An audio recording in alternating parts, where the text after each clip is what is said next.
اور اس کی گھروں میں جا کر یا جہاں کپبورڈ ہے دستیاب وہاں مشق کر لیں، تاکہ پھر وہاں آپ کو پریشانی بھی نہ ہو اور آپ کا احرام یا کپڑے ناپاک نہ ہو۔ اب آگے چلتے ہیں اور اسی کی ضمن میں آپ کو کچھ چیزیں یہاں دکھا کے دوں گا ساتھ ساتھ۔ روانگی سے 10 دن پہلے آپ لوگوں نے کراچی حاجی کیمپ آنا ہے۔ اب رہی بات یہ کہ آپ کی روانگی کب ہے، تو آپ کا فلائٹ شیڈول انشاءاللہ رمضان مبارک میں ہی آ جائے گا، اور آپ کے پاس میسج بھی آئے گا، پاک حج ایپ کے اوپر بھی آپ چیک کر سکیں گے۔ تو اپنی فلائٹ سے 10 دن پہلے آپ آ جائیں۔ جیسے بتایا گیا کہ پہلی متوقع فلائٹ ہے انشاءاللہ 9 مئی اور لاسٹ ہے 9 سے 10 جون۔ تو ہر ایک شخص کو پتہ چل جائے گا انشاءاللہ کہ میری فلائٹ کب ہے، تو اس سے احتیاطاً 10 دن پہلے۔ ہفتے اتوار کو پھر ہمارے ہاں کوئی چھٹی نہیں ہوتی، اگر کوئی پبلک ہالیڈے آ جائے تو اس میں بھی چھٹی نہیں ہوتی۔ اپنی سہولت سے ہفتے اتوار کو آ سکتے ہیں، لیکن بتانے کا مقصد صرف یہ ہے کہ رش نہ لگائیں۔ اور یہ جب آپ یہاں تشریف لاتے ہیں تو آپ کو 2 ٹیکے لگا دیے جاتے ہیں اور پولیو ڈراپ پلائے جاتے ہیں۔ ایک مینیجائٹس کا ہوتا ہے اور ایک گردن توڑ بخار کا ہوتا ہے۔ طریقہ کار یہ ہوتا ہے کہ ابھی جہاں خواتین کی تربیت جاری ہے وہاں آپ تشریف لے جاتے ہیں، لائن میں لگتے ہیں اور آپ اپنا ہر درخواست فارم کے ساتھ جو آپ کو ایک حصہ رسید مل چکی ہے وہ دکھاتے ہیں۔ جب آپ کا نمبر آتا ہے تو آپ کو ایک جی بیگ لائے گا، ایک پیلے رنگ کا کارڈ مل جایا کرتا ہے، جو بھی ہم آپ کو یہاں بھی دکھا رہے ہیں، میں آپ کو لائیو بھی دکھاؤں گا۔ اچھا وہ آگے ٹھیک ہے، تو وہ آپ کارڈ حاصل کریں گے اور کارڈ حاصل کرنے کے بعد پھر آپ وہاں ساتھ ہی میں ہماری ڈسپینسری موجود ہے، تو اب اس ڈسپینسری میں مردوں کے لیے الگ اور خواتین کے لیے الگ، وہاں جا کر آپ انجیکشن لگوا لیں گے اور اس کے بعد اس کے اوپر لازمی اسٹمپ بھی لگوا دیجیے گا۔ اسٹمپ اس لیے دیجیے، اس چیز کی علامت ہے کہ آپ کو ویکسینیشن لگ چکی ہے۔ یاد رکھیے گا کہ یہ ویکسینیشن کراچی حاجی کیمپ کے علاوہ کہیں اور سے نہیں ہو سکتی ہے، یہ کراچی حاجی کیمپ میں ہوگی، اور اس کی کوئی پے آپ نے نہیں کرنی، وہ آپ اس کی رقم ادا کر چکے ہیں۔ اور وہ پیلے رنگ کا جو کارڈ ملے گا آگے جا کر یہاں سلائڈ میں آپ کو دکھائیں گے، میں یہاں لائیو آپ کو دکھا کے دوں گا، وہ پاسپورٹ جب آپ کو مل جائے گا اس کے ساتھ اٹیچ کر لیجیے گا، وہی انٹرنیشنل ہیلتھ سرٹیفکیٹ بھی کہلاتا ہے۔ یہ جو اگلی چیزیں ہیں یہ آپ کو، یہ جو چیزیں ہیں نا یہ ہم نے آپ کو پہلے دکھا دی، دوبارہ ہم نہیں دکھائیں گے۔ یہ چیزیں آپ کو جیسے آگے میں بتاؤں گا کہ پاسپورٹ لینے کے لیے 2 دن پہلے آپ نے آنا ہے اپنی فلائٹ سے۔ البتہ یہ سمجھ لیجیے کہ ویکسینیشن کروانے کے لیے سب آئیں گے، لیکن پاسپورٹ لینے کے لیے سب نہیں آئیں گے، بلکہ جو گروپ لیڈر ہے وہ اکیلا آ جائے اور سب کے پاسپورٹ وغیرہ وہ لے جائے۔ تو اس وقت انشاءاللہ یہ گفٹ آپ کو دیے جائیں گے، جس کی تفصیل آپ کو پہلے بتا دی گئی ہے۔ اس میں سے 4 چیزیں تو سب کو ملنی ہے، ایک 5ویں چیز میں فرق ہے، یعنی کہ مرد حضرات کو بیلٹ ملے گا جو آپ کو پہلے دکھا دیا گیا، خواتین کو اسکارف ملے گا۔ البتہ مرد حضرات کو احرام نہیں ملے گا، وہ خود ہی پرچیز کرنا ہوگا۔ خواتین کو عبایا نہیں ملے گا بلکہ اسکارف ملے گا۔ باقی جو سب کو چیزیں ملیں گی وہ ہر ایک حاجی کو 2 بیگ، ایک بڑا بیگ لیگیج کے لیے اور ایک چھوٹا بیگ ہینڈ کیری کے لیے، اور اسی طریقے سے سم وہ سب کو دے دی جائے گی۔ سم اچھا جو جوتے کے لیے ہے شو بیگ وہ بھی سب کو ہی دیا جائے گا، سم بھی سب کو دی جائے گی، جس میں بتا دیا کہ 7 GB ڈیٹا کم سے کم ہوگا اور 180 منٹ انٹرنیشنل بھی اس میں ہوں گے۔ یہ چیزیں آپ کو 2 دن پہلے ملے گی جب آپ تشریف لائیں گے۔ ایک اور چیز ہے جس کے لیے حاجی کے اپنا الگ سے وزٹ کرنے کی ضرورت نہیں ہے، بلکہ یہ جو 2 دفعہ آپ نے آنا ہے اسی میں آپ ایک دفعہ کر سکتے ہیں۔ وہ کیا ہے کہ وہ حضرات جو مستقل دوائیاں استعمال کرتے ہیں یا نہیں بھی کرتے تو مشورہ ہوتا ہے کہ کچھ لے جائیں آپ، تو اس کو یہاں حاجی کیمپ کراچی سے آ کر آپ نے سیل کروانا ہے۔ اس کا طریقہ کار یہ ہوگا کہ آپ اپنے علاقے میں موجود کسی بھی بیشک پرائیویٹ ڈاکٹر سے اس کے لیٹر ہیڈ پر اپنا نام، دوائیوں کا نام لکھوا لیں، اس کی 2 فوٹو کاپیاں، اور یہی ڈسپینسری میں آپ آئیں گے، ڈاکٹر صاحب سے وہ اسٹمپ لگوائیں گے، سگنیچر، اور اس کے بعد ساتھ میں موجود حال میں آ کر ہی آپ دیکھ رہے ہیں اس طریقے سے سیل بیک آپ کروا لیں گے۔ یہاں کاؤنٹر بنا ہوا ہوگا، لیکن یہ بار بار آپ کو بتایا جا رہا ہے کہ ہر جگہ بہرحال لائن تو لگنی ہوتی ہے، لائن لگتی ہے، وہ یہی سے ہم آپ کو عادی بناتے ہیں۔ آج اب آپ جب انٹر ہو رہے تھے حاجی کیمپ کے اندر، وہاں آپ ہو سکتا ہے اٹینڈنس کے وقت. تو یہ بہرحال ہر جگہ آپ کو اس صبر کا اور ڈسپلن کا مظاہرہ کرنا پڑتا ہے. تو دوائیاں جو سیل ہوتی ہیں اس میں صرف ٹیبلٹ ہوتی ہے, کوئی کیپسول یا سیرپ جو ہے وہ سیل نہیں کیا جاتا.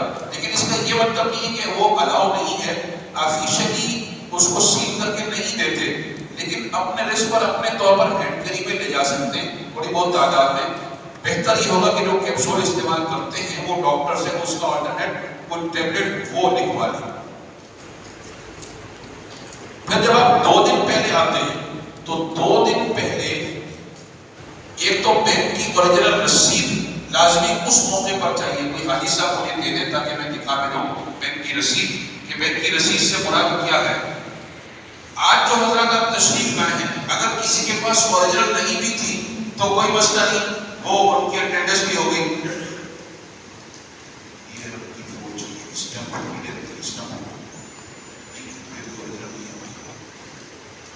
جی آپ دیکھ رہے ہیں جس وقت آپ نے اپنا پاسپورٹ وصول کرنا ہوگا, ٹھیک ہے, یہ صحیح بس ٹھیک.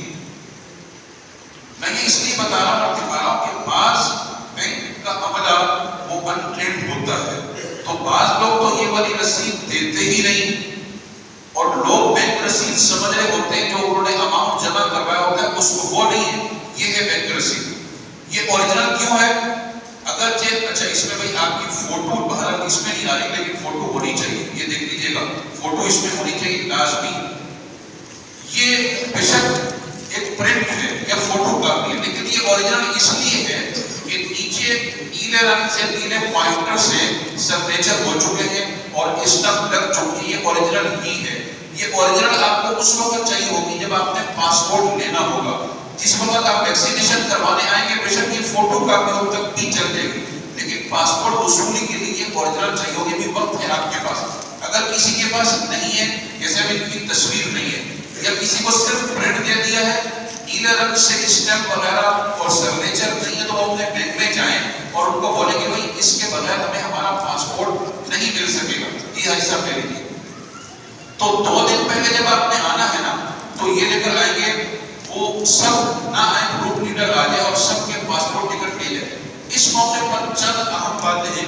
یہ دیکھیے, ایک تو ای ویزا ہوتا ہے. پہلے تو کافی پہلے ایک اسٹیکر ہوتا تھا جو پاسپورٹ پر چسپاں کر دیا جاتا تھا. اب وہ اسٹیکر نہیں ہوتا ہے بلکہ ای ویزا ہوتا ہے اس طریقے کا. جب آپ یہ حاصل کریں تو آپ یہ چیک کر لیں کہ اس کے اندر سب چیزیں صحیح ہیں. کیا مطلب پکچر بھی آپ کی ہی ہے, نام کی اسپیلنگ میں کوئی غلطی تو نہیں ہے جو پاسپورٹ کے اوپر نام ہے, اور نام ہی تو غلط نہیں ہے, ایسا ہوتا نہیں ہے.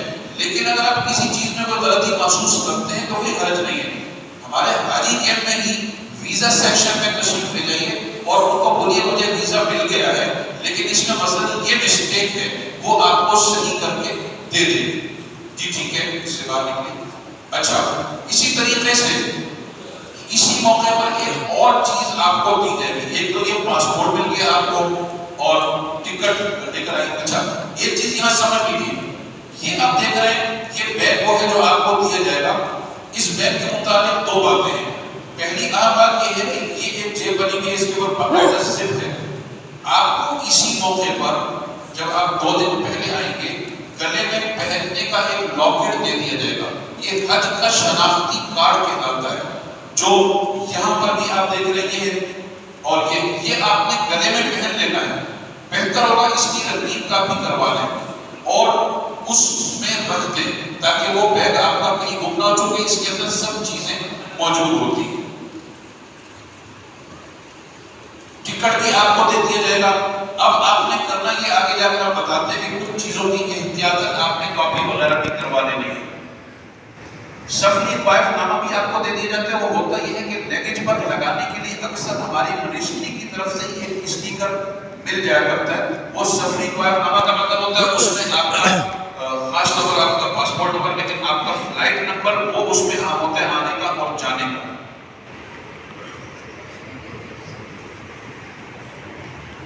جیسے میں نے پہلے بتایا کہ سب کو آنا لازمی نہیں, گروپ کا کوئی ایک ممبر وصول کر سکتا ہے. یہ وہ ضروری سامان کی لسٹ ہے جو آپ اپنے ساتھ رکھیں گے. ہم آگے جا کر انشاءاللہ آپ کو اس کی اور بھی تفصیل بتائیں گے. اور ایک آدھ چیز ہم آپ کو یہاں دکھا دیتے ہیں. یہاں پر یہ بتایا جا رہا ہے کہ 2 عدد احرام اور عبایا، اس لیے کہ احرام آپ کو نہیں مل رہا، مرد حضرات نے احرام لینا ہے، موسم کی مناسبت سے باریک تولیہ ہو جائے یا ایک احرام اور ہوتا ہے فیبرک کا یا قدر کا احرام وہ ہو جائے. مشورہ ہوتا ہے کہ گرمی میں کپڑے والا احرام جس کو لڑکے کا احرام کہتے ہیں وہ نہ لیں. اس کی وجہ یہ ہے کہ جب پسینہ آتا ہے تو جسم آپ کا نظر آ رہا ہوتا ہے. خواتین کو عبایا چونکہ وہ پورے سفر میں وہ استعمال کریں گی، صرف احرام میں نہیں. گرمی کے لحاظ سے مرد حضرات بھی 4-5 سوٹ رکھ لیں، خواتین بھی چونکہ ان دنوں میں وہاں ٹھیک ٹھاک گرمی ہوگی. اور اسی طریقے سے جو اور چیزیں بتائی گئی، اور یہ جوتے کا جو بتایا گیا ہے، یہ جوتا جو ہے اچھا یہ جوتا اس لحاظ سے مردوں کے لیے پابندی ہے کہ وہ ایسی چپل پہنیں گے جس میں پاؤں کی بیچ والی اوپری کی ہڈی بھی نظر آ رہی ہو اور دونوں طرف کے ٹخنے بھی نظر آ رہے ہوں. اگر یہ حج سینڈل دکھائی گئی ہے، یہ اس لحاظ سے دکھائی گئی ہے کہ حج سینڈل کوئی بھی ہو پہن سکتے ہیں، بشرطے کہ حج سینڈل پہننے کے بعد یہ سب ہڈیاں نظر آ رہی ہوں تو وہ تو احرام میں آپ پہن سکتے ہیں. لیکن اگر ان میں سے کوئی ایک ہڈی بھی چھوٹ جائے تو وہ احرام میں آپ نہیں پہن سکتے. ہوا والا تکیہ دکھا دیجیے گا. اور یہ جو ہے وہ آپ نے تکیہ ہوا والا یہ اس قسم کا ہوتا ہے، یہ بھی پرچیز آپ کر لیں گے. یہ آپ کو مزدلفہ میں کام آئے گا، صرف مزدلفہ میں، کیونکہ باقی ہر جگہ تکیہ دستیاب ہوتا ہے. جی تو یہ سامان اپنے طور پر آپ رکھ لیں اور جو پرچیز اس میں سے کرنا ہے وہ آپ کر لیں. سفری جائے نماز اس لیے کہ جو نارمل عام جائے نماز ہوتا ہے وہ ہر جگہ اپنے ساتھ رکھنا مشکل ہو جاتا ہے بغیر خوشبو اور صابن، اس لیے کہ حالت احرام میں خوشبو اور صابن سے آپ ہاتھ نہیں دھو سکتے. اسمارٹ فون وہ ویسے ہی اس کی اہمیت آپ کو بتا دی. یہ کرنسی سے متعلق 1-2 باتیں ابھی سے سمجھ لیجیے کیونکہ آگے جا کر آپ نے سوالات کرنے ہیں. ایک بات تو یہ ہے کہ جب آپ 2 دن پہلے کراچی حاجی کیمپ تشریف لائیں گے تو لازمی کراچی حاجی کیمپ میں موجود اپنے بینک میں جائیں گے. یعنی جس بینک میں آپ نے رقم جمع کروائی تھی اپنے علاقے میں وہاں نہیں جائیں گے، انہی کی برانچیں یہاں موجود ہیں، وہاں لازمی جانا ہے.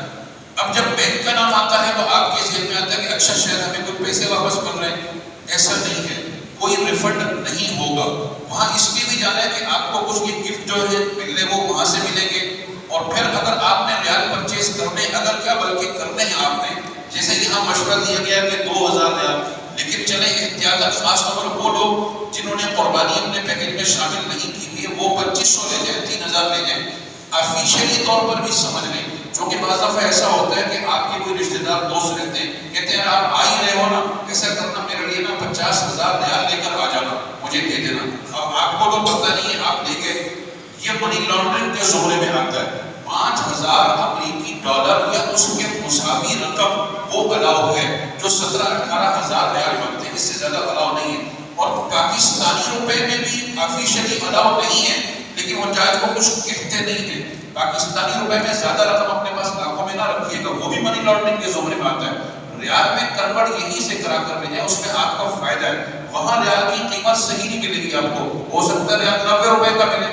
تو میں یہ بتانا چاہ رہا تھا کہ جب آپ یہاں اپنے 2 دن پہلے بینک میں جائیں گے تو جو بھی گورنمنٹ کرنسی ریٹ چل رہا ہوگا اس کے مطابق آپ ریال بھی پرچیز کر لیں گے. فی پاسپورٹ کوئی بینک 2000 ریال دے رہا ہوتا ہے، کوئی 2500 کی اپنی پالیسی ہوتی ہے تو وہ ریال بھی آپ پرچیز کر سکیں گے. اور یہ ریال اس لیے ہم نے پرچیز کرنے ہیں، آپ یہ نہ سمجھیں کہ ہم نے تو پہلے اتنے خرچہ کر لیا پھر کیوں ریال لے کر جائیں. آپ کے پیکیج میں بہت سی باتیں شامل ہیں، صرف جو 2-3 چیزیں شامل نہیں ہیں وہ سمجھ لیجیے، اس کی وجہ سے آپ کو ریال لے کر جانے. ہر 3 وقت کا کھانا شامل ہے، ٹرانسپورٹ شامل ہے. جو زیارات آپ نے کرنی ہے مکہ مکرمہ مدینہ منورہ کی وہ اپنے طور پر کرنی ہے. حج کا فریضہ طواف زیارت کے لیے آنا جانا اپنے طور پر ہے. اگر آپ کہیں دور جا رہے ہیں تو اپنے طور پر شاپنگ آپ نے خود کرنی ہے، کھجوریں وغیرہ خود لانی ہے. اس مقصد کے لیے ریال آپ کے پاس کچھ ہونے چاہیے. اب یہ سمجھ لیجیے کہ چونکہ سعودیہ میں قوانین بہت سخت ہیں تو ایک تو یہ جو خاص طور پر آپ دوسری سلائڈ دیکھ رہے ہیں یہ سمجھ لیں. ایسا کئی دفعہ ہوتا ہے کہ آپ جا رہے ہیں، لوگوں کو پتہ ہے تو کہتے ہیں یار ایسا کرو یہ لے جاؤ، میرے دوست کو دے دینا، میرے رشتہ دار کو دے دینا. تو اگر تو کوئی دور کا ہے تو آپ معذرت کریں نہیں بھائی ہمیں منع کیا گیا. ہو سکتا ہے آپ کا بھائی دے رہا ہے، آپ کا والد، آپ کا بیٹا، بالکل لیں، لیکن اس کو چیک کریں اچھے طریقے سے. اللہ نہ کرے اس میں کوئی ممنوع چیز ہوگی تو آپ ذمہ دار ہیں، چونکہ برآمد تو آپ کے پاس سے ہو رہی ہے، آپ یہ نہیں کہہ سکیں کہ یہ تو کسی نے دیا ہے. تو اس لیے خوب چیک کر کے تسلی کر کے لیں. اور اسی طریقے سے حکیمی ادویات کے بارے میں بھی آپ دیکھ لیں، اگر یہاں کچھ اور چیزیں بھی لکھی ہوئی ہیں آفیشلی، خاص طور پر نسواتی اور حکیمی ادویات صفوف وغیرہ یہ الاؤ نہیں ہے. ان کو آپ نہیں سمجھا سکتے کہ بھائی بڑا یہ تو نسوار ہے، یا یہ ہے کہ یہ تو یہ میں آپ کی دین بتا رہا ہوں اس لیے تھوڑا میں حضرت چاک ہے، یا یہ ہے کہ یہ تو حکیمی دوائی ہے. ان کے یہاں اس کو منشیات میں شامل کر دیا گیا، اس لیے یہ چیزیں الاؤ نہیں ہے، یہ لے کر نہ جائیں.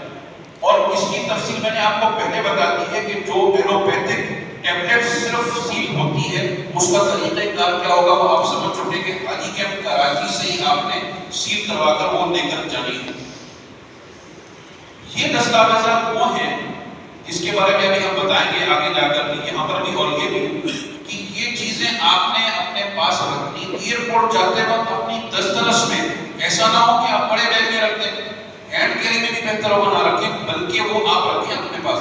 یہ جو میں آپ کو کہہ رہا تھا پیلے رنگ کا کارڈ، یہ دیکھ رہے ہیں آپ یہاں پر، اور یہ لائیو آپ یہاں دیکھ سکتے ہیں کس قسم کا ایک کارڈ. جب آپ ویکسینیشن کروانے آتے ہیں نا تو اس طرح کا کارڈ آپ کو دے دیا جاتا ہے. پہلے آپ کارڈ حاصل کرتے ہیں، پھر ساتھ میں موجود ڈسپینسری میں جا کر آپ ویکسین کرواتے ہیں.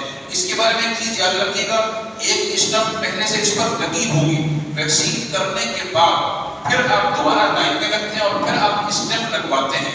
دوسری اسٹمپ کا مطلب یہ ہوتا ہے کہ ویکسین کروا چکے ہیں آپ. تو اب اس کو سنبھال کر رکھ لیجیے گا، جب آپ کو 2 دن پہلے پاسپورٹ ملے گا تو پاسپورٹ کے ساتھ اٹیچ کر دیجیے گا. یہی انٹرنیشنل ہیلتھ سرٹیفکیٹ بھی کہلاتا ہے. کئی لوگ پوچھیں گے کہ بھائی کیا کوئی الگ سے پولیو کارڈ چاہیے؟ نہیں، کوئی پولیو کارڈ نہیں چاہیے، یہی سب چیزوں کا کارڈ یہی ہے. کئی لوگ پوچھیں گے کیا کورونا ویکسین کا کارڈ تو الحمدللہ وہ بھی نہیں ہے. جو پہلے سے آپ نے کورونا ویکسین کروائی تھی اس کا کارڈ رکھ لیجیے گا اپنے پاس، لیکن اس دفعہ PCR ٹیسٹ وغیرہ وہ ہے ہی نہیں. اب یہ چیزیں آپ دیکھ لیجیے، اور یہ چیزیں سب چیزوں کی ایک تو فوٹو کاپی بھی کروا لیں، اور اب تو لیٹسٹ دور ہے، فوٹو کاپی کے ساتھ ساتھ آپ یوں کر سکتے ہیں کہ اس کی پکچر لیں موبائل میں اور کسی کو ای میل کر دیں. اللہ نہ کرے موبائل آپ کا گم بھی ہو جائے تو کوئی مسئلہ نہیں ہے، وہ ای میل میں سیو ہوتی ہے.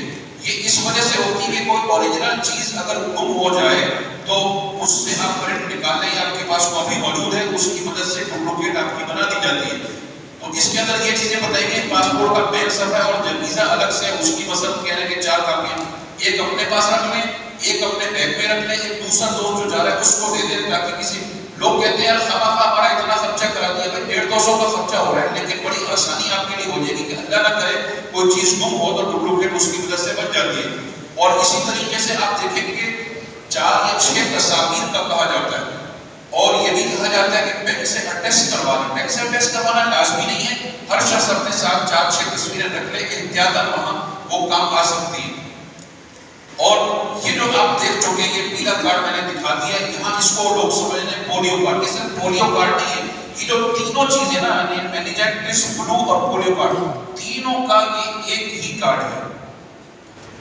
اور اسی طریقے سے ٹکٹ جو آپ کو ملے گا، بورڈنگ کارڈ کا یہ ہوتا ہے کہ صرف سعودی ایئر لائن کی طرف سے پہلے سے ہی بورڈنگ کارڈ دے دیا جاتا ہے. اور باقی جو ایئر لائن ہے، چونکہ آپ کے ذہن میں یہ بھی ہوگا کہ ہماری ایئر لائن کون سی ہوگی، تو یہ تو جب آپ کا فلائٹ شیڈول آئے گا تو پتہ چل جائے گا. یا یہ سعودی ایئر لائن، ایئر بلو اور اسی طریقے سے ایئر سیال کا اس دفعہ اضافہ کیا گیا ہے. اور ممکن ہے کہ اسی طریقے سے سلیم بھی ہو جائے. ہر ایئر لائن کے وزن کی لمٹ بھی ہوتی ہے، وہ منسٹری کی طرف سے نہیں، وہ ایئر لائن کی طرف سے. مثال کے طور پر یہ میں 40 کلو والا ہے، سعودی ایئر لائن میں 46 کلو، 23 کے 2 بیگ. اسی ضمن میں آپ یہ سوال بھی کریں گے کہ بھائی منسٹری کی طرف سے تو ایک بیگ دیا جائے گا آپ کو گفٹ، لیکن دوسرا بیگ کیا اپنا لے جا سکتے ہیں؟ تو جی ہاں بالکل لے جا سکتے ہیں، اس لیے کہ 23 کے 2 بیگ سعودی ایئر لائن میں الاؤ ہے. یہ میں 40 ہے تو چلے 20 کے 2 بنا لیں، دوسرا بیگ آپ لے لیں اپنا، لیکن اس کے اوپر پرماننٹ مارکر سے چند چیزیں لازمی لکھ لیجئے گا.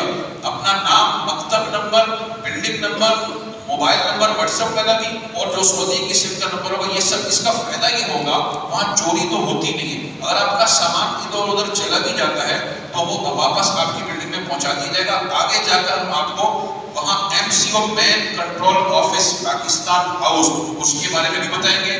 وہاں جو ہمارے شعبے لاسٹ اینڈ فاؤنڈ کے خاص طور پر ہے اس کے بارے میں بھی بتائیں گے. احتیاطاً اپنے ساتھ اوریجنل شناختی کارڈ بھی رکھ لینا چاہیے. وہ حضرات جو گورنمنٹ ملازم ہیں وہ ایک دو باتیں سمجھ لیں.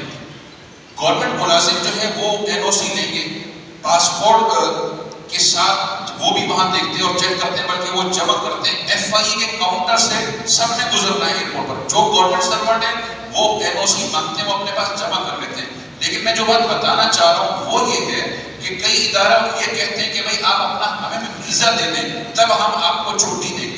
تو یہ آدمی سن چکے ہیں کہ ویزا تو آپ کو 2 دن پہلے ملے گا. تو اس کا طریقہ ہے کہ جب آپ کا فلائٹ شیڈول آ جائے، جیسے بتایا گیا کہ انشاءاللہ رمضان میں آ جائے گا، تو آپ اس فلائٹ شیڈول کا پرنٹ نکالیں. جب فلائٹ شیڈول ہمارا آتا ہے نا تو اس کا میسج بھی آئے گا آپ کے پاس، اور پاک حج ایپ کے اندر بھی آئے گا پرنٹ. چاہے آپ پاک حج ایپ سے نکال لیں یا ہماری جو ویب سائٹ ہے www.hajinfo.org، اس میں جانے کے بعد فلائٹ انکوائری کا آپشن ہے. تو اس جب فلائٹ شیڈول آئے گا اس وقت، ابھی نہیں، تو اس سے اپنا پرنٹ نکال لیں اور اپنی NOC لے لیں، ایکس پاکستان لیو لے لیں. کئی لوگ پوچھتے ہیں کہ ہم تو ریٹائر ہو چکے ہیں لیکن ہمارے پاسپورٹ پر ابھی تک گورنمنٹ سرونٹ لکھا ہوا ہے، تو کیا ہم بھی NOC لیں گے؟ تو نہیں، انہوں نے NOC نہیں لینی. وہ صرف جو ریٹائرمنٹ کے ڈاکومنٹس ہیں وہ اپنے ساتھ رکھ لیں، اور اگر وہاں مطالبہ کیا جائے تو ان کو بولے بھائی ہم تو ریٹائر ہو گئے، یہ دیکھیے ہمارے ریٹائرمنٹ کے ڈاکومنٹس ہیں، وہ وہاں شو کر دیں. جس وقت ایئرپورٹ جانا ہے آپ نے تو الگ سے ایک حاجی بیگ ہوتا ہے، اس کے اندر یہ چیزیں آپ اپنی دسترس میں ہی رکھ لیں، کیونکہ وہاں آپ کو دکھانی ہے. اصلی پاسپورٹ ہو گیا، ٹکٹ ہے، ویزا ٹکٹ اور ویزا پاسپورٹ کے ساتھ ہی اٹیچ کر دیا جاتا ہے. اور اسی طریقے سے جو ویزا کارڈ آپ کو دکھایا گیا تھا وہ تو پاسپورٹ کے ساتھ اٹیچ کر لیں. سفری طوائف نامے سے مراد 2 چیزیں ہیں. ایک سفری طوائف نامے سے مراد وہ یہاں سے ایک ٹیگ ملے گا آپ کو لگانے کے لیے، وہ تو آپ نے لگا دیا. لیکن حاجی کا شناختی کارڈ یہ کہلاتا ہے، یہ ہر شخص کو چاہیے کہ اپنے گلے میں پہن کر رکھے گا. یہ کارڈ جب ملتا ہے اس کے اوپر آپ کی ساری تفصیل لکھی ہوئی ہوتی ہے، خاص طور پر آپ کا مکتب نمبر اور آپ کا بلڈنگ نمبر. کراچی ایئرپورٹ آپ لوگوں کو چاہیے کہ آپ تقریباً 4-5 گھنٹے پہلے پہنچ جائیں. پہلے پہنچنے کی وجہ یہ ہے کہ انٹرنیشنل ایئرپورٹ ہے اور بھی فلائٹیں جا رہی ہیں دوسری جگہوں پر بھی، تو خاص طور پر امیگریشن کے بعد بھی وقت لگتا ہے. امیگریشن میں بھی وقت لگتا ہے، وہ ابھی ہم آگے جا کر آپ کو دکھائیں گے بھی.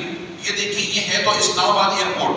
جب آپ جاتے ہیں پہلے آپ کی تلاشی چیکنگ، پھر سامان کی چیکنگ، اور وہاں احرام پہننے کی جگہ. یہ تو اگر اسلام آباد ایئرپورٹ ہے، احرام پہننے کی جگہ ہمارے ادھر کراچی میں بھی بنی ہوئی ہے. کراچی سے وہ لوگ جن کی فلائٹ جدہ کی بھی آگے مناسب میں بتایا جائے گا، وہ احرام گھروں سے بھی پہن کے آ سکتے ہیں، ورنہ ایئرپورٹ پر پہن سکتے ہیں. اور اس کے بعد وہاں نماز پڑھنے کی جگہ بنی ہوتی ہے، وہاں 2 رکعت نماز پڑھ لینی چاہیے احرام کی نیت سے.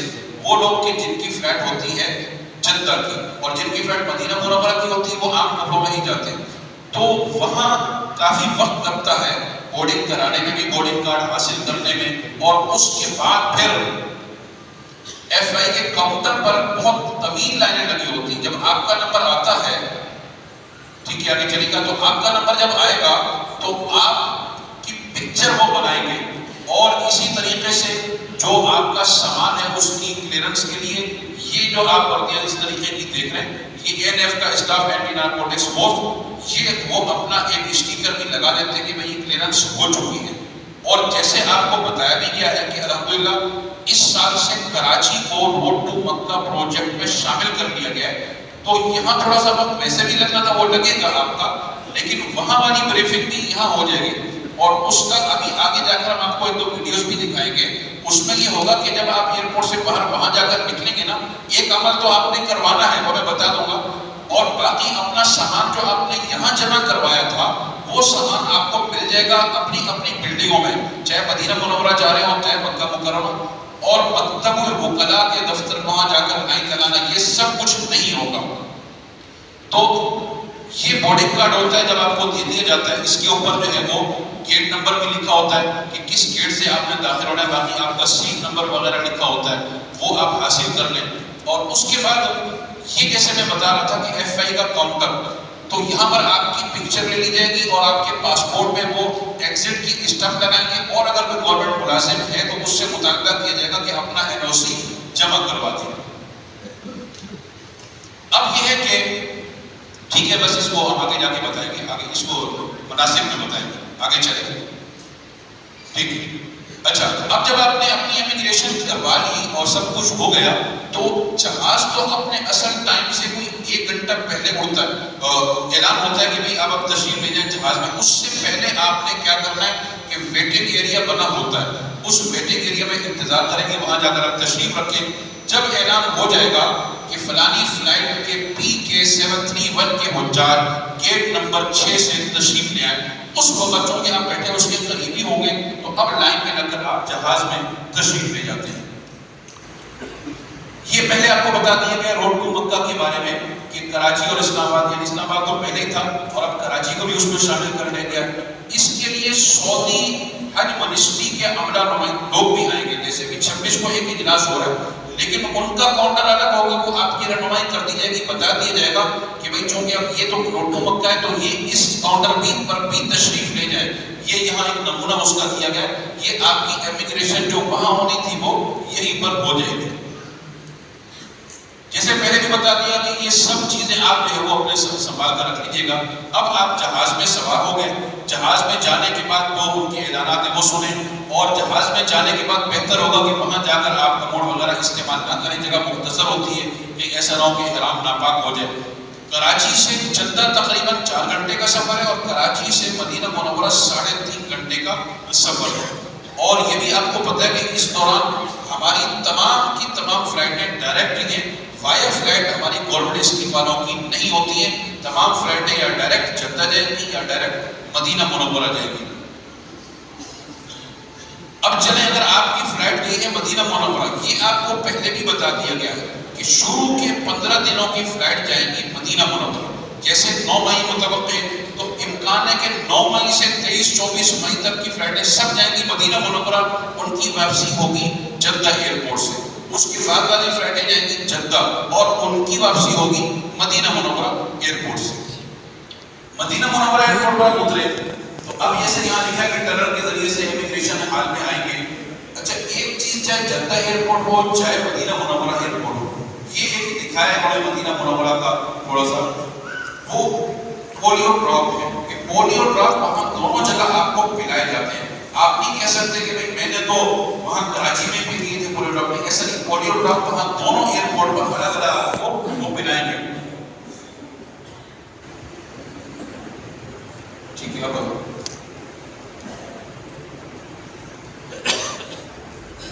یہ اب تشریف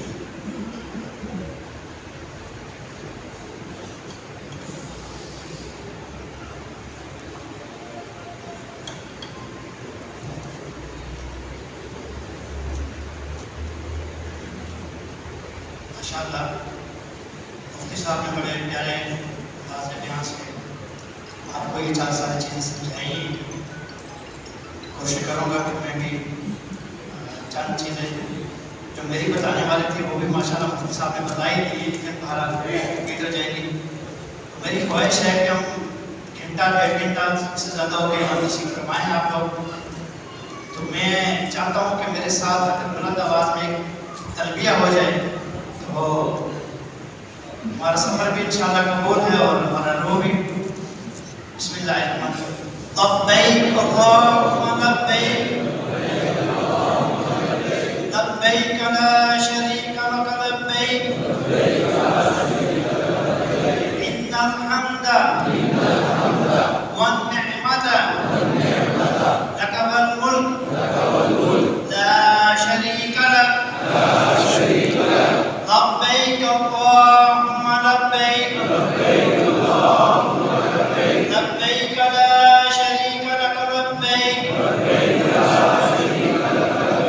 ان الحمد والنعمت لک والملک لا شریک لک.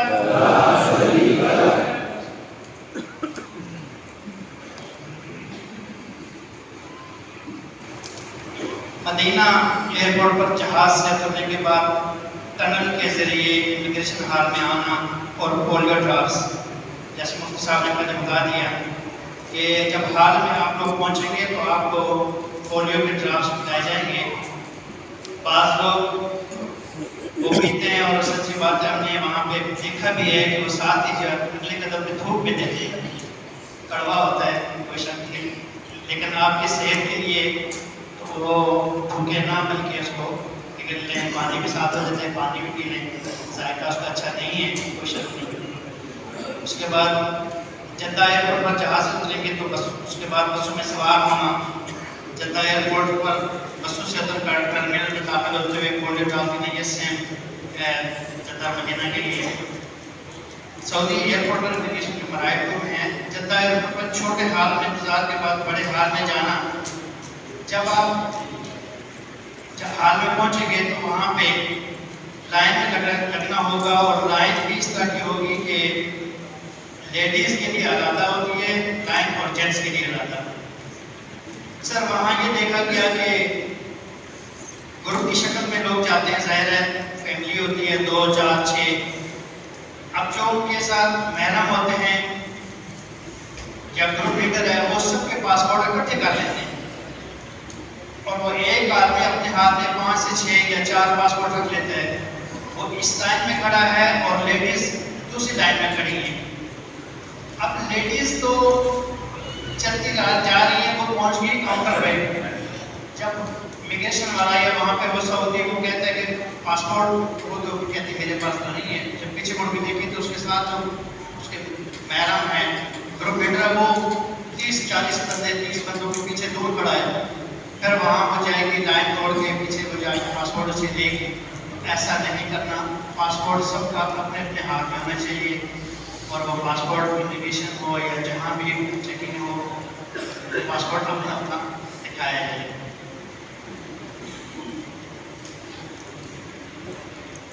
باریانی پر امیگریشن کروانا ہے، فنگر پرنٹس، ہر یہ جب روڈ ٹو مکہ ہے تو فنگر پرنٹس وہاں نہیں ہوں گے، لیکن پھر بھی بتانا لازمی ہے کہ اس خدا نہ کرے ایسا نہ ہو کہ کوئی روڈ ٹو مکہ والا نہ ہو اور آپ کو جانا پڑے، تو فنگر پرنٹس کا یہ کہ وہ بایو میٹرک مشین چھوٹی سی ہوگی، اس کے لیے یہ 4 انگلیاں یوں رکھتے ہیں، ایسی مشین ہے اس کو یہ جوڑ کے 4 انگلیاں رکھی جاتی ہیں، اس کے اوپر یہاں سے نظر نہیں آ رہا،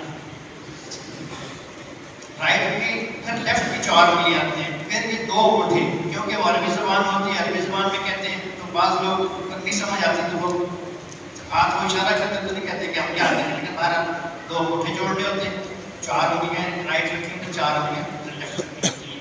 یہ ان لوگوں کی جو روڈ ٹو مکہ نہیں ہوگا، یہ ان لوگوں کی۔ کسٹم آدمی سے اپنے سامان کا سفید وائف نامہ دیکھ کر شناخت کرنا۔ جب آپ کا سامان وہاں پہنچے گا تو آپ نے سامان کو دیکھنا ہے کہ میرا سامان پہنچا، کیونکہ بیگ تو سب ایک جیسے ہوں گے، اس کے اوپر آپ اپنا نام اسٹیکر یا کوئی بھی نشانی، اگر آپ فرض کریں اپنے اس کے ساتھ کوئی ربن بلیک بلو وائٹ کوئی بھی آپ لگانا چاہتے ہیں، اس کے ساتھ اپنی نشانی کے لیے وہ ضرور لگا لیں۔ 100 200 بیگ ہوگا تو آپ کا جب ریڈ نشان ہوگا تو آپ دور سے کہیں گے میرا بیگ وہ پڑا ہے جس کے اوپر میرا ریڈ والا یا بلو والا یا کوئی بھی ربن لگا ہوگا، آپ کی اس کے لیے پہچان کے لیے آسانی ہوگی۔ اور پھر بھی ایک چیز ضرور یاد رکھیے گا، بعض غلطی سے بھی ہو سکتا ہے کہ آپ کا بیگ کو لے کے نکل گیا ہے، اسکین بھی کروا لیا ہے مثال، اور آپ کھڑے دیکھ رہے ہیں آپ کا بیگ نہیں ملا، اور ایک بیگ ایسا بچا ہے کہ جو آپ کا نہیں ہے، آپ کے گروپ کے لوگ ہیں، آپ کی فلائٹ کے ہیں، لیکن وہ بیگ غلطی سے آپ کا چلا گیا، اس کا بیگ رہ گیا، تو آپ نے ایسا کبھی نہیں کرنا کہ وہ بیگ خود اٹھا کے پھر آپ نے جا کے اسکین مشین پہ رکھے اور کہتے ہیں میں نکل جاؤں گا، میں اپنے وہ مجھے جانتا ہوں، میں اس کو میرے محلے کا تھا اسپرائٹ میں اپنا بیگ اس کو دیتا ہوں، اس کا بیگ میں لے لوں گا، ایسا کبھی نہیں کرنا۔ آپ کا بیگ تو آپ کو پتا ہے کہ اس میں کیا چیز وہ نکل گئی، خدا کا خاصہ اس کے بیگ میں کوئی ایسی چیز ہو جو اسکین کے درمیان پکڑی جائے تو وہ کبھی بھی آدمی یہ نہیں کہے گا کہ جی یہ آپ کا ہے یا نہیں، اس نے دیکھنا کہ آپ نے رکھا ہے کہ آپ ہی کا ہے اور آپ ہی جو آپ ہیں، پھر وہاں آپ کی پریشانی کا باعث بنے گا کہ بھائی میرا تو نہیں ہے، میں نے تو کسی کا اٹھا کے بس سوچا کہ نکل جاؤں گا باہر جا کے لے لوں گا، لیکن مشکل نہیں ہے، یہ کبھی ایسا نہیں کرنا، آپ نے چھوڑ دینا ہے اپنے بیگ کے لیے، آپ نے باہر مجھے بتائیں کہ میرا بیگ نہیں پہنچا، وہ جو ہمارا اسٹاف ہوگا وہ لوگ ایئرپورٹ پہ موجود ہوتے ہیں، پھر وہ اندر چلے جاتے ہیں، میں الاؤ ہوتا ہے، پھر جا کے دیکھتے ہیں کہاں سے بیگ ہے، پھر ہم اس حاجی کو باہر سے بلاتے ہیں کہ بھائی آپ کا بیگ اندر پڑا ہوا ہے، آپ کسی اور کا لے آئے ہیں یا جو بھی ہے، آپ جائیں اندر اپنا بیگ خود لے کے آئیں، تو یہ لازمی چیز ہے، یہ بڑی آپ نے احتیاط کرنی ہے۔ یعنی کے بعد اپنا سامان جو ہے اسٹاف کے حوالے کرنا ہے. جب آپ نکلے کے بعد ہمارے لوگ کھڑے ہوتے ہیں معاملین اور وہ بیگ آپ سے لے کے ٹرالی میں رکھتے ہیں. اگر وہ ٹرالی ہے تو اس کا نمبر ہوتا ہے, ٹرالی کا نمبر آپ نے ضرور اپنے پاس نوٹ کر لینا ہے کہ میں نے جب سامان دیا تو یہ ٹرالی نمبر جو ہے 224 720 1002 کوئی بھی نمبر ہے وہ اپنے پاس اس میں رکھا تھا. خدا نہ خواستہ اگر آپ چاہتے ہیں آپ کو بیگ نہیں ملتا تو آپ کہہ سکتے ہیں ہاں جی میں نے تو فلاں ٹرالی میں رکھا تھا. اب جب آپ یہ کہیں گے کہ ہم نے فلاں ٹرالی میں رکھا تھا تو ہمیں پتہ ہوگا کہ ہاں جی حاجی صاحب تو اس بس میں بیٹھ کے سامان ہمارا دوسری بس میں چڑھا دیا. مل جاتا ہے, تھوڑا دیر ہو سکتی ہے آپ کو, لیکن آپ کو اتنی تسلی ہو کہ آپ کا سامان جو ہے وہ ہے لیکن شاید کسی غلطی سے دوسرے بس میں رکھ دیا گیا ہے. فلاں ٹرالی کا تھا اور آپ کی معاملے کے لیے باقی ساتھی بھی انشاءاللہ ہوں گے وہ آپ کو بتائیں گے کہ سامان آپ کا چڑھا دیا گیا. معاملین تمام حجاج کو اپنی اپنی رہائش گاہ جانے کے لیے بسوں میں سوار کرائیں گے اور مکتب کے نمائندے حجاج تمام حجاج سے پاسپورٹ رسیو کر لیتے ہیں. یہاں یہ بھی ایک ایسی جگہ ہے کہ جہاں پہ بہت سارے لوگ تھوڑا سا مسائل پیش کرتے ہیں, کیونکہ اپنے لیے بھی مسئلہ ہوتا ہے, ہمارے لیے بھی ہوتا ہے جو ہم لوگ وہاں پہ ڈیوٹی پہ ہوتے ہیں اور باقی حجاج جو آلریڈی ان کے ساتھ بس میں بیٹھے ہوتے ہیں وہ بھی پریشان ہیں. ایک مثال دیتا ہوں کہ بس ہے وہ 45 سیٹر ہے. جب آپ چل رہے ہوتے ہیں لائن میں لگے ہوتے ہیں وہ آپ سے ایک پاسپورٹ لے رہے ہوتے ہیں. 45 بندے ہیں, 45 بس کے اندر سوار ہو گئے. جب باہر جو بندہ آپ سے پاسپورٹ ریسیو کر رہا ہے اس کے پاس کتنے پاسپورٹ ہیں؟ 44. بھائی بندے 45 ہیں, پاسپورٹ 44 ہے, ایک پاسپورٹ کہاں چلا گیا؟ اب وہ ایک بندے سے کہتے ہیں حاجی صاحب پلیز جس کے پاس پاسپورٹ ہے دے دیں. نہیں بولتے, گھنٹہ لگ جاتا ہے. وہ ہم سارے تقسیم دوبارہ بس میں جا کے کرتے ہیں, بھائی سب کو تقسیم کرو پھر پتہ چلے گا کہ کس کے پاس پاسپورٹ ہے اور نہیں دیا. جب سب کو دیکھ کے پھر ایک بندے کو جب اٹھاتے ہیں پاسپورٹ واپس کرو. جب ایک صاحب جو بیٹھے ہیں ان کے پاس جب پہنچتے ہیں بھائی آپ کا پاسپورٹ آپ نے نہیں دیا. سر وہ میرے پاسپورٹ پہ یورپ کے ویزے بھی لگے ہوئے ہیں, فلاں ملک کے ویزے بھی لگے ہوئے ہیں, فلاں ملک کے گم ہو جائے. بھائی ایسا نہیں ہوتا, پاسپورٹ گم نہیں ہوتے. آپ کا یورپ کا لگا ہو, خدا کے دنیا کے کونے کونے کا ویزا لگا ہو, آپ کا پاسپورٹ سیف ہاتھوں میں ہوتا ہے, کہیں نہیں جاتا. اور آپ اپنا پاسپورٹ ضرور وہاں پہ دیں تاکہ آپ کے ساتھ جو باقی لوگ ہو آپ کی وجہ سے پریشان نہ ہو.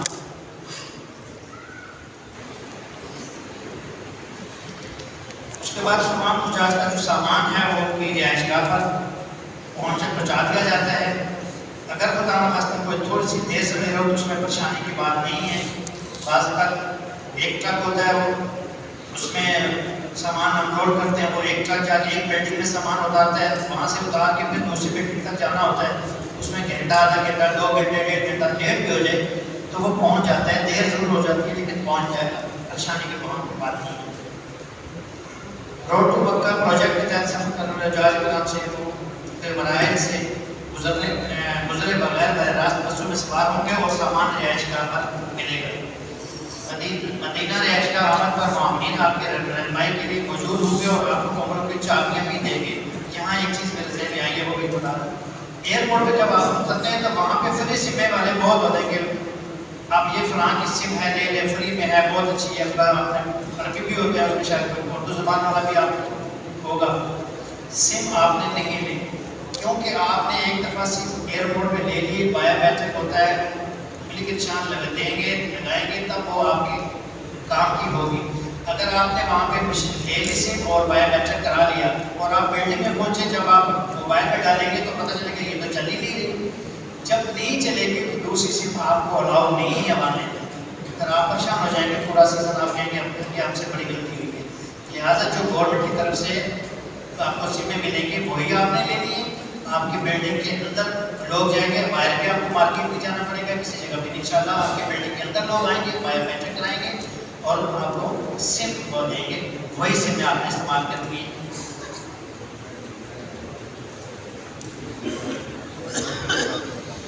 کچھ حجاج کو رہائش جو ہے نبی سے نزدیک تک زیادہ فاصلے پر ملتی ہے. ایسی صورت میں حجاج کو نہ صرف زیادہ چلنا پڑتا ہے بلکہ وقت بھی زیادہ درکار ہوتا ہے. اگر آپ ایسے حجاج میں شامل ہیں تو صبر کا مظاہرہ کریں. رہائش کے معاملے بھی ایسا ہے کہ مرکزیہ جسے ہم کہتے ہیں وہ حرم کے قریب ہے، لیکن اب چونکہ سچی بات وہاں بھی آپ جائیں گے دیکھیں گے ہر سال نئی سے نئی ڈیولپمنٹ، نئی سے نئی چیز بنائی جا رہی ہے، اور ابھی بہت ساری بلڈنگز ہیں وہ گرائی جا رہی ہیں۔ رہائش جو ہے وہ سب کے لیے قریب لینا نہایت مشکل ہے، ناممکن ہے، تو کچھ لوگوں کو اگر رہائش تھوڑی سی دور ملے تو پلیز بات کو یہ صبر سے، اللہ کے مہمان ہیں، جب اللہ نے بلایا ہے، کیونکہ چھوٹی چھوٹی مسائل، چھوٹی چھوٹی تکلیفیں کسی کے حصے میں آئیں گی، کسی کے حصے نہیں آئیں گی، تو صبر سے کام لینا ہے اور عبادت کی طرف زیادہ توجہ دینی ہے۔ اب اس کے بعد جدہ ایئرپورٹ کی آپ عمارت، اس کے لیے میں جناب صابر بھائی جدہ کے لیے آپ آئیں ذرا۔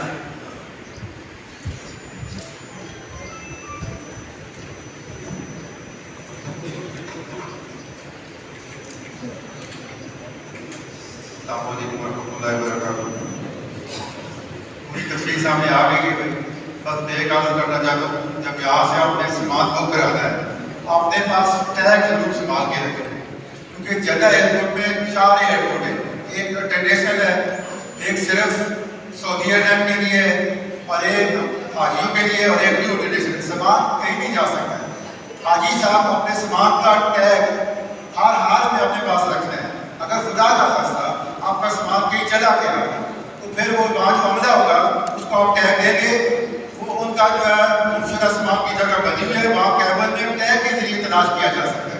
رنگ یا نام کے بہت مشکل ہوتا ہے، ٹیگ ہوگا اور آپ کا سامان انشاءاللہ، یہ تو انشاءاللہ کوشش کریں گے آپ۔ باقی تو پوری تفصیل سامنے آ چکی ہے، ایک دفعہ پھر ترتیب پڑھیں انشاءاللہ تاکہ ہم تازہ ہو جائیں۔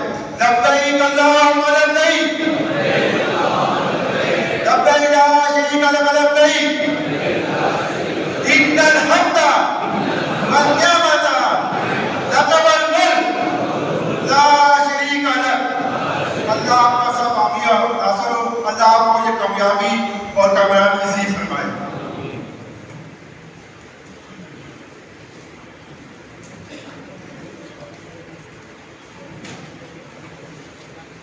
یہ ایک سوال میرے پاس آیا، انشاءاللہ ہم آخر میں ان تمام سوالات کے جوابات بھی دیں گے اور میں یہیں سے کنٹینیو کروں گا۔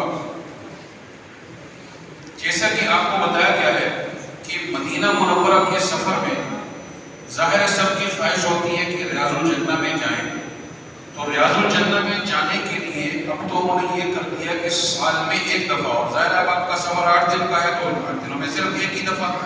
انشاءاللہ ہماری کوشش ہوگی کہ ہم آپ کو نسخ ایپ کے بارے میں بھی مختصراً بتائیں گے۔ نسخ ایپ سے آپ نے پرمٹ حاصل کرنا ہوگا۔ فی الحال تو آپ صرف یہ نسخ ایپ کا لوگو دیکھ لیجیے، اس طریقے کا لوگو ہوتا ہے، اور مختصراً اس کی تفصیلات انشاءاللہ آپ کو بتا دیں گے کہ یہ انسٹال کرنے کے بعد آپ نے اس سے پرمٹ کیسے حاصل کرنا ہوگا۔ جی، تو مدینہ منورہ وہ لوگ جن کی فلائٹ پہلے ہی ڈائریکٹ مدینہ منورہ کی ہے، وہ 2 دن پہلے جب ان کو پاسپورٹ ویزا ملے گا وہ اس وقت ہی انسٹال کر لیں، کیونکہ ان کو پتہ ہے کہ ہم مدینہ منورہ ڈائریکٹ جا رہے ہیں، 8 دن ہم نے وہاں رہنا ہے۔ اس کے اندر وہ پاسپورٹ نمبر کے ساتھ ویزا نمبر بھی مانگتے ہیں، تو اسی وقت انسٹال کر لیں اور وہ چاہے اسی وقت پرمٹ لے لیں، چونکہ 8 دن کا ان کو پتہ ہے۔ وقت کا انتخاب، دن کا انتخاب خود ہی حاجی صاحب نے کرنا ہوگا، تو ان کو چاہیے وہ اس وقت پرمٹ لے لیں۔ جو لوگ پہلے جدہ جائیں گے اور پھر وہ مدینہ منورہ، جیسے میں نے پہلے بتایا کہ پاکستان واپس آنے سے 9 دن پہلے وہ مدینہ منورہ جائیں گے، تو وہ اس کے لحاظ سے، چونکہ کئی لوگ یہ پوچھ رہے ہوتے ہیں کہ بھائی ہم نے مدینہ کب جانا ہے، تو یہ بہت آسان فارمولہ ہے کہ جن کی فلائٹ ہے ہی ڈائریکٹ مدینہ منورہ ان کو تو پتہ چل گیا، جن کی فلائٹ جدہ کی اور ان کی واپسی مدینہ سے ہوتی ہے وہ لوگ اپنی فلائٹ سے واپسی سے 9 دن پہلے ان کو لے جا جاتے ہیں مدینہ منورہ، تو اس کے لحاظ سے وہ پرمٹ لے سکتے ہیں۔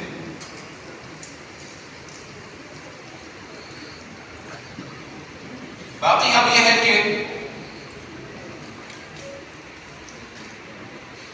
یہ اب یہاں پر کچھ چیزیں وہ بتائیں گے جو انشاءاللہ ابھی ہم آخر میں بھی آپ کو اس سلائڈ کی مدد سے بتائیں گے کہ وہاں رش کی وجہ سے بہت سی مشکلات رہتی ہیں، اور مدینہ منورہ کی رہائش کے متعلق ایک چیز سمجھ لیجیے، جس کو کھولیے گا وہ جو فاصلہ لکھا ہوا تھا اس کو ذرا کھولیے گا۔ جی ٹھیک ہے، اس کو کھولیں۔ یہ ایسا ہے کہ ہماری منسٹری کی طرف سے یہ ہوتا ہے کہ کوشش ہے کہ سب کو رہائش وہ مرکزیہ میں دے دیتے ہیں، لیکن اگر کبھی مرکزیہ میں نہ ملے اور دور ملے تو بہرحال اس پر آپ کو صبر کرنا ہوگا۔ یہ فاصلہ والا ایک بولیے گا اس کو، یہ فاصلے والی تصویر ہے، اس میں مرکزیہ دکھایا گیا ہے۔ یہ مرکزیہ مسجد نبوی کے چاروں طرف، یہ جو آپ دیکھ رہے ہیں مسجد نبوی کے چاروں طرف 300 میٹر کے اندر کی جگہ کو کہتے ہیں مرکزیہ۔ اکثر کی رہائش الحمدللہ یہاں پر ہوتی ہے، یہ 3 اسٹار 4 اسٹار ہوٹل یہاں ہوتے ہیں۔ اگر کسی حاجی صاحب کی رہائش یہاں نہیں، کچھ دور ہے تو ٹھیک ہے بیٹھ جائیے، اس میں بتایا گیا کہ اس پر کچھ وقت آپ کو لگ سکتا ہے، اس میں آپ کو صبر کرنا ہوگا۔ باقی یہ بھی چیز سمجھ لیجیے کہ آپ کی رہائش میں آپ کے لیے جو انتظامات ہیں اس میں ایک تو کھانے کا بھی شامل ہے، وہاں مینیو بھی لگا ہوتا ہے۔ یہ ایک چھوٹی سی ویڈیو دکھائی گئی کہ اس طریقے سے لائن میں لگ کر آپ کھانا حاصل کرتے ہیں۔ یہ ضروری نہیں کہ سب لوگ لائن میں لگیں، اگر گروپ میں 4 لوگ ہیں 3 لوگ میز پر بیٹھ جائیں، کرسی پر بیٹھ جائیں، اور باقی ایک صاحب جا کر کھانا ان چاروں کا بے شک دے دیں۔ جب اب نمبر آئے گا کھانا حاصل کرنے اور مینیو وہاں لکھا ہوتا ہے